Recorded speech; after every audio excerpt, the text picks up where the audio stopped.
नमस्कार मित्रों, मैं अमित राज। आज आप लोग के लिए क्लास 10th का पाठ एक सूरदास ने जिसको लिखा है उधा का प्रश्न उत्तर लेकर आया हूँ। तो फिर बिना देरी के प्रश्न और उत्तर की ओर बढ़ते हैं। प्रश्न मैं आप लोग को पढ़कर सुना दूंगा, उत्तर इस पे लिखे हुए हैं। तो फिर चलिए, पहला प्रश्न है, गोपियों द्वारा उद्धव को भाग्यवान कहने में क्या व्यंग्य निहित है? तो उत्तर है, गोपियों द्वारा उद्धव को भाग्यवान कहने में यह व्यंग्य निहित है कि उद्धव वास्तव में भाग्यवान न होकर अति भाग्यहीन है। वे श्री कृष्ण के सानिध्य में रहते हुए भी वे श्री कृष्ण के प्रेम से सर्वथा मुक्त रहे। श्री कृष्ण के प्रति कैसे उनके हृदय में अनुराग उत्पन्न नहीं हुआ। अर्थात श्री कृष्ण के साथ कोई व्यक्ति एक क्षण भी व्यतीत कर ले तो वह कृष्णमय हो जाता है। वे प्रेम बंधन में बंधने एवं मन के प्रेम में अनुरक्त होने की सुखद अनुभूति में पूर्णतया अपरिचित है।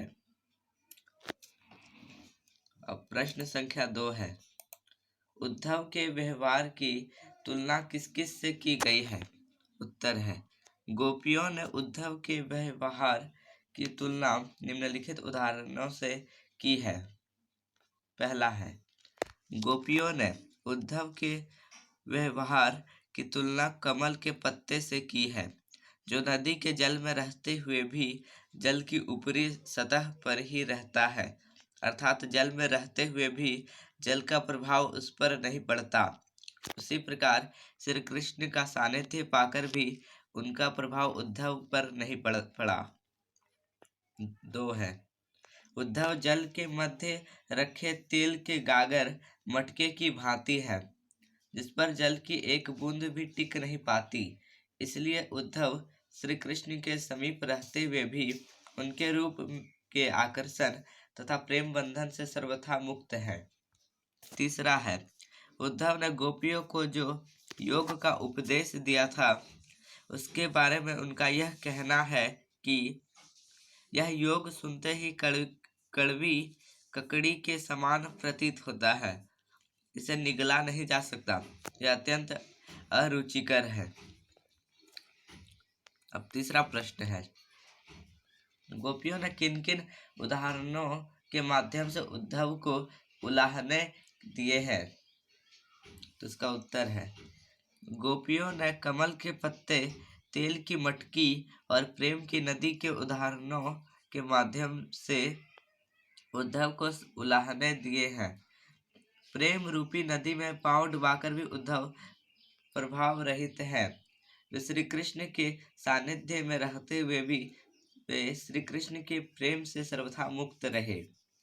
प्रश्न संख्या 4 है, उद्धव द्वारा दिए गए योग्य के संदेश ने गोपियों की विरहागिन में घी का काम कैसे किया?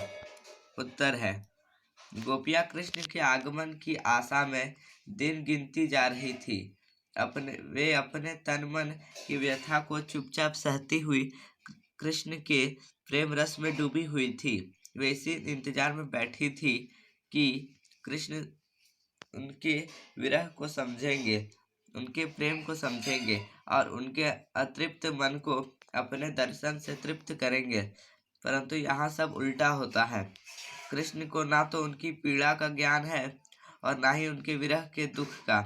कृष्ण ने योग का संदेश देने के लिए उद्धव को भेज दिया।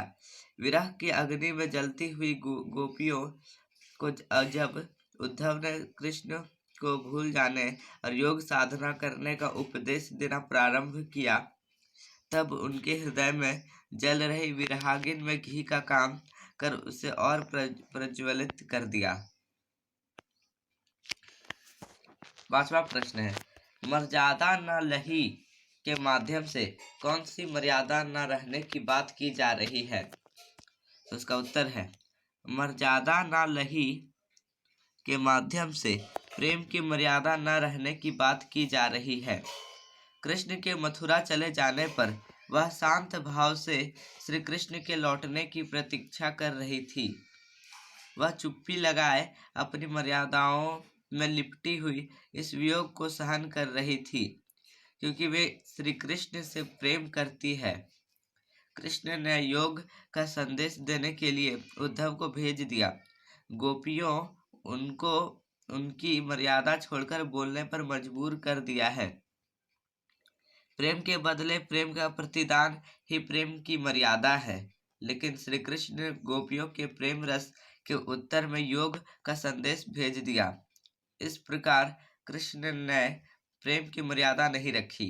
वापस लौटने का वचन देकर भी वे गोपियों से मिलने नहीं आए। प्रश्न संख्या 6 है, कृष्ण के प्रति अपने अनन्य प्रेम को गोपियों ने किस प्रकार अभिव्यक्त किया है? तो इसका उत्तर है, गोपियां श्री कृष्ण के प्रेम में रात दिन सोते जागते सिर्फ श्री कृष्ण का नाम ही रटती रहती है। कृष्ण के प्रति अपने अनन्य प्रेम को गोपियों ने चींटियों और हारिल की लकड़ी के उदाहरणों द्वारा व्यक्त किया है। उन्होंने स्वयं की तुलना चींटियों से और श्री कृष्ण की तुलना गुड़ से की है।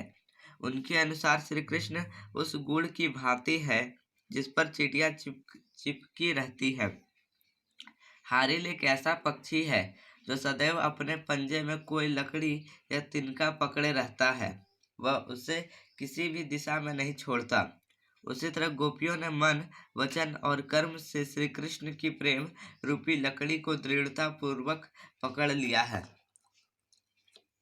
प्रश्न संख्या 7 है, गोपियों ने उद्धव से योग की शिक्षा कैसे लोगों को देने की बात कही है? उद्धव अपने योग के संदेश में मन की एकाग्रता का उपदेश देते हैं।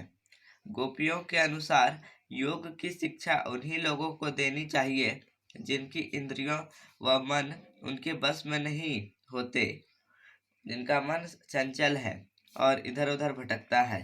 परंतु गोपियों को योग की आवश्यकता है ही नहीं, क्योंकि गोपियों अपने मन व इंद्रियों तो कृष्ण के अत्यंत प्रेम में पहले से ही एकाग्र है। इस प्रकार योग साधना का उपदेश उनके लिए निरर्थक है। प्रश्न संख्या 8 है, प्रस्तुत पदों के आधार पर गोपियों को का योग साधना के प्रति दृष्टिकोण स्पष्ट करें। तो इसका उत्तर है, प्रस्तुत पदों के आधार पर स्पष्ट है कि गोपियों योग साधना को नीरस, व्यर्थ और अवांछित मानती है। गोपियों के दृष्टि में योग उस कड़वी ककड़ी के समान है जिसे निगलना बड़ा ही मुश्किल है। सूरदास जी गोपियों के माध्यम से आगे कहते हैं कि उनके विचार में योग एक ऐसा रोग है जिसे उन्होंने ना पहले कभी देखा ना कभी सुना। गोपियों के अनुसार योग की शिक्षा उन्हीं लोगों को देनी चाहिए जिनकी इंद्रियां व मन उनके बस में नहीं होते, जिनका मन चंचल है और इधर उधर भटकता है। परंतु गोपियों को योग की आवश्यकता है ही नहीं, क्योंकि गोपियां अपने मन व इंद्रियों तो कृष्ण के अनन्य प्रेम में पहले से ही एकाग्र है। प्रश्न संख्या 9 है, गोपियों के अनुसार राजा का धर्म क्या होना चाहिए? तो इसका उत्तर है, गोपियों के अनुसार राजा का धर्म उसकी प्रजा को अन्याय से बचाना तथा नीति से राजधर्म का पालन कराना होना चाहिए। प्रश्न संख्या 10 है, गोपियों को कृष्ण में ऐसे कौन से परिवर्तन दिखाई दिए जिनके कारण वे अपना मन वापस पा लेने की बात कहती है? गोपियों को लगता है कि कृष्ण द्वारिका जाकर राजनीति के विद्वान हो गए हैं। उनके अनुसार श्री कृष्ण पहले से ही चतुर थे। अब तो ग्रंथों को पढ़कर उनकी बुद्धि पहले से भी अधिक चतुर हो गई है। अब कृष्ण राजा बनकर चाले चलने लगे हैं। छल कपट उनके स्वभाव के अंग बन गया है। उन्होंने गोपियों से मिलने के स्थान पर योग की शिक्षा देने के लिए उद्धव को भेज दिया है। श्री कृष्ण के इस कदम से गोपियों के बहुत हृदय आहत हुआ है। इन्हीं परिवर्तनों को देखकर गोपियां अपनों को श्री कृष्ण के अनुराग से वापस लेना चाहती है। प्रश्न संख्या 11 है, गोपियों ने अपने वाक चातुर्य के आधार पर ज्ञानी उद्धव को परास्त कर दिया। उनके वाक चातुर्य की विशेषताएं लिखिए।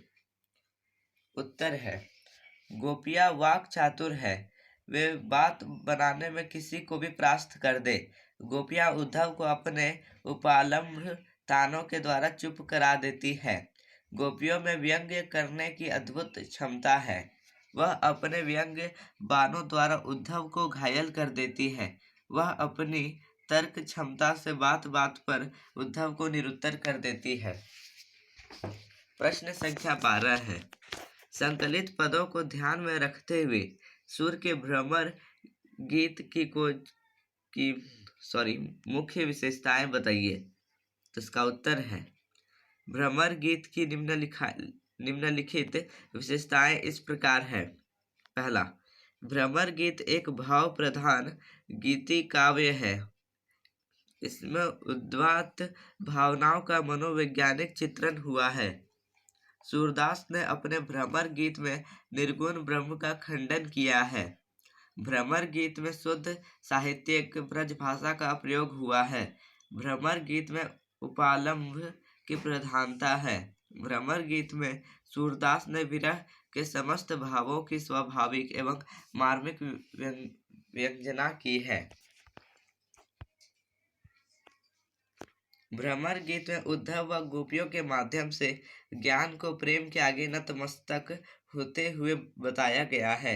ज्ञान के स्थान पर प्रेम को सर्वोपरि कहा गया है। सूरदास कवि होने के साथ साथ सुप्रसिद्ध गायक भी थे। भ्रमर गीत में संगीतात्मकता का गुण विद्यमान है।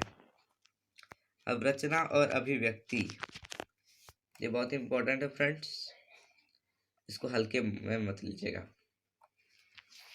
13वां प्रश्न है, गोपियों ने उद्धव के सामने तरह तरह के तर्क दिए हैं, आप अपनी कल्पना से और तर्क दीजिए। तो उत्तर है, गोपियों ने उद्धव के सामने तरह तरह के तर्क दिए हैं। हम भी निम्नलिखित तर्क दे सकते हैं। पहला, उद्धव पर कृष्ण का प्रभाव तो पड़ा नहीं, परंतु लगता है कृष्ण पर उद्धव के योग साधना का प्रभाव अवश्य पड़ गया है। दूसरा, निर्गुण अर्थात जिस ब्रह्म के पास गुण नहीं है उसकी उपासना हम नहीं कर सकते हैं।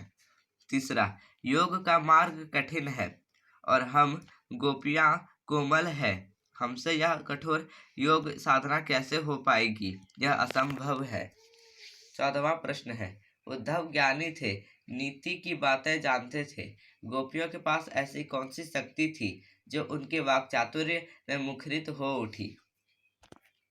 तो उत्तर है, सच्चे प्रेम में इतनी शक्ति होती है कि बड़े से बड़ा ज्ञानी भी उसके आगे घुटने टेक देता है। गोपियों के पास श्री कृष्ण के प्रति सच्चे प्रेम तथा भक्ति की शक्ति भी थी, जिस कारण उन्होंने उद्धव जैसे ज्ञानी तथा नातिज को भी अपने वाक चातुर्य से परास्त कर दिया।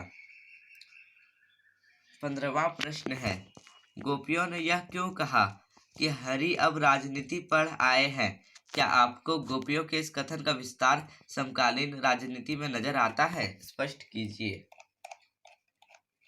तो इसका उत्तर है, गोपियों को लगता है कि कृष्ण द्वारिका जाकर राजनीति के विद्वान हो गए हैं। अब कृष्ण राजा बनकर चालें चलने लगे हैं, छल कपट उनके स्वभाव के अंग बन गया है। गोपियों ने ऐसा इसलिए कहा है क्योंकि श्री कृष्ण ने सीधी सरल बातें न करके रहस्यात्मक ढंग से उद्धव के माध्यम से अपनी बात गोपियों तक पहुंचाई है। गोपियों का यह कथन है कि हरि अब राजनीति पढ़ आए हैं, कहीं ना कहीं आज की भ्रष्ट राजनीति को परिभाषित कर रहा है। आज की राजनीति तो सिर से पैर तक छल कपट से भरी हुई है। कृष्ण ने गोपियों को मिलने का वादा किया था और पूरा नहीं किया। वैसे ही आज राजनीति में लोग कई वादे करके भूल जाते हैं। तो अब ये समाप्त हो चुका है। अगर वीडियो अच्छा लगा तो प्लीज़ मेरे वीडियो को लाइक एवं सब्सक्राइब करें। Thank you friends.